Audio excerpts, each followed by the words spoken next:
Gulliver's Travels by Jonathan Swift. Part IV. A Voyage to the Country of the Houyhnhnms. Chapter 2. The author conducted by a Houyhnhnm to his house. The house described. The author's reception. The food of the Houyhnhnms. The author in distress for want of meat is at last relieved. His manner of feeding in this country. Having travelled about 3 miles, we came to a long kind of building, made of timber stuck in the ground, and wattled across. The roof was low and covered with straw. I now began to be a little comforted, and took out some toys, which travellers usually carry for presents to the savage Indians of America and other parts, in hopes the people of the house would be thereby encouraged to receive me kindly. The horse made me a sign to go in first. It was a large room with a smooth clay floor, and a rack and manger, extending the whole length on one side. There were 3 nags and 2 mares, not eating, but some of them sitting down upon their hams, which I very much wondered at, but wondered more to see the rest employed in domestic business. These seemed but ordinary cattle. However, this confirmed my first opinion, that a people who could so far civilize brute animals must needs excel in wisdom all the nations of the world. The grey came in just after, and thereby prevented any ill treatment which the others might have given me. He neighed to them several times in a style of authority, and received answers. Beyond this room there were 3 others, reaching the length of the house, to which you passed through 3 open doors, opposite to each other, in the manner of a vista. We went through the second room towards the third. Here the grey walked in first, beckoning me to attend. I waited in the second room, and got ready my presents for the master and mistress of the house. There were 2 knives, 3 bracelets of false pearls, a small looking-glass, and a bead necklace. The horse neighed 3 or 4 times, and I waited to hear some answers in a human voice, but I heard no other returns than in the same dialect, only 1 or 2 a little shriller than his. I began to think that this house must belong to some person of great note among them, because there appeared so much ceremony before I could gain admittance. But that a man of quality should be served all by horses was beyond my comprehension. I feared my brain was disturbed by my sufferings and misfortunes. I roused myself, and looked about me in the room where I was left alone. This was furnished like the first, only after a more elegant manner. I rubbed my eyes often, but the same object still occurred. I pinched my arms and sides to awake myself, hoping I might be in a dream. I then absolutely concluded that all these appearances could be nothing else but necromancy and magic.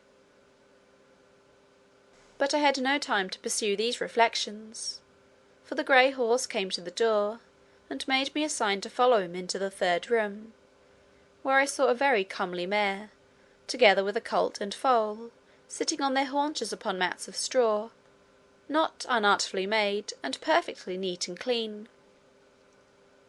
The mare, soon after my entrance, rose from her mat, and coming up close, after having nicely observed my hands and face, gave me a most contemptuous look, and turning to the horse, I heard the word Yahoo often repeated betwixt them, the meaning of which word I could not then comprehend, although it was the first I had learned to pronounce.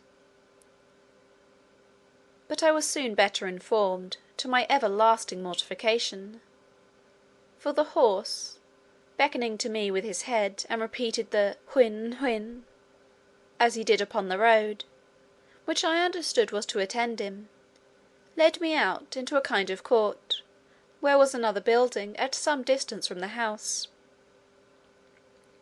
Here we entered, and I saw 3 of those detestable creatures, which I first met after my landing, feeding upon roots and the flesh of some animals, which I afterwards found to be that of asses and dogs, and now and then a cow, dead by accident or disease. They were all tied by the neck with strong withes, fastened to a beam. They held their food between the claws of their forefeet, and tore it with their teeth. The master horse ordered a sorrel nag, one of his servants, to untie the largest of these animals, and take him into the yard. The beast and I were brought close together, and by our countenances diligently compared both by master and servant, who thereupon repeated several times the word Yahoo. My horror and astonishment are not to be described, when I observed in these abominable animals a perfect human figure. The face of it indeed was flat and broad, the nose depressed, the lips large, and the mouth wide. But these differences are common to all savage nations, where the lineaments of the countenance are distorted by the natives suffering their infants to lie grovelling on the earth, or by carrying them on their back, nuzzling with their face against the mother's shoulders. The forefeet of the Yahoo differed from my hands in nothing else but the length of the nails, the coarseness and brownness of the palms, and the hairiness on the backs. There was the same resemblance between our feet, with the same differences, which I knew very well, though the horses did not, because of my shoes and stockings. The same in every part of our bodies, except as to hairiness and colour, which I have already described. The great difficulty that seemed to stick with the two horses was to see the rest of my body so very different from that of a Yahoo, for which I was obliged to my clothes, whereof they had no conception. The sorrel nag offered me a root, which he held, after their manner as we shall describe in its proper place, between his hoof and pastern. I took it in my hand, and having smelt it, returned it to him again as civilly as I could. He brought out of the Yahoo's kennel a piece of ass's flesh, but it smelt so offensively that I turned from it with loathing. He then threw it to the Yahoo, by whom it was greedily devoured.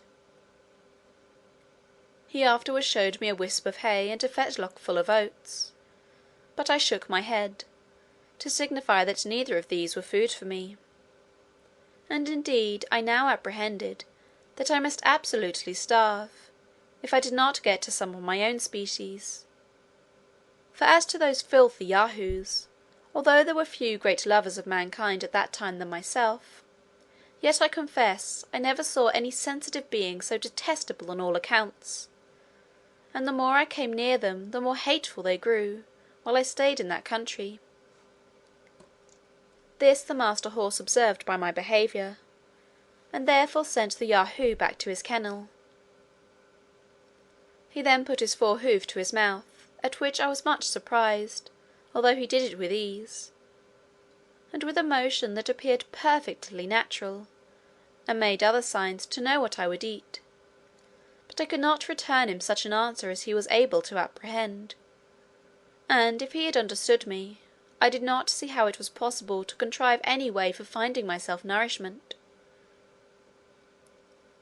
While we were thus engaged, I observed a cow passing by, whereupon I pointed to her, and expressed a desire to go and milk her.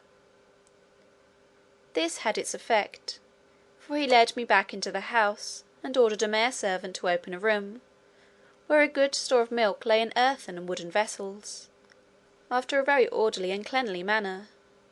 She gave me a large bowlful, of which I drank very heartily, and found myself well refreshed. About noon, I saw coming towards the house a kind of vehicle drawn like a sledge by 4 Yahoos. There was in it an old steed, who seemed to be of quality.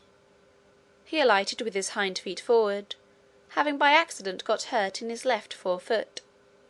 He came to dine with our horse, who received him with great civility. They dined in the best room, and had oats boiled in milk for the second course, which the old horse ate warm, but the rest cold.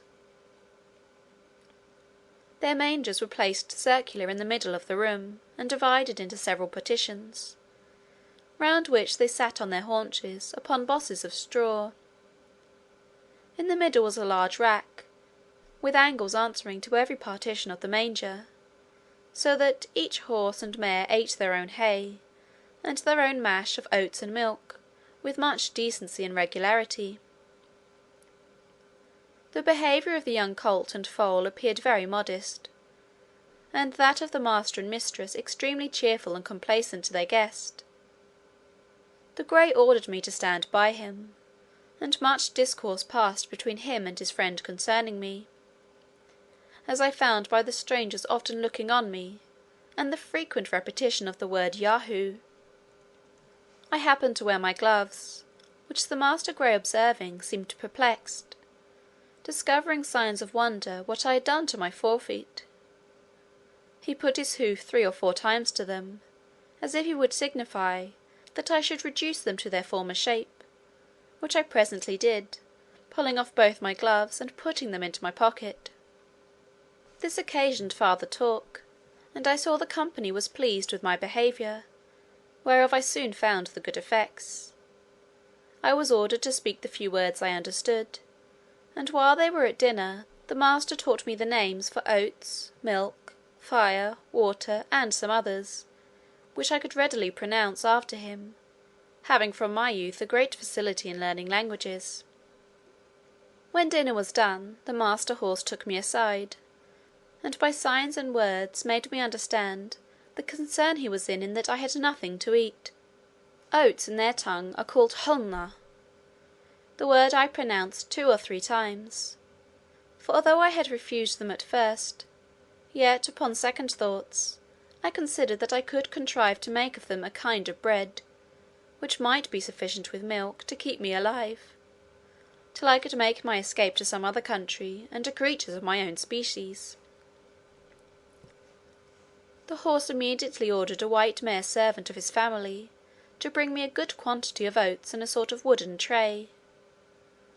These I heated before the fire, as well as I could, and rubbed them till the husks came off, which I made a sift to winnow from the grain. I ground and beat them between 2 stones, then took water, and made them into a paste or cake, which I toasted at the fire and ate warm with milk.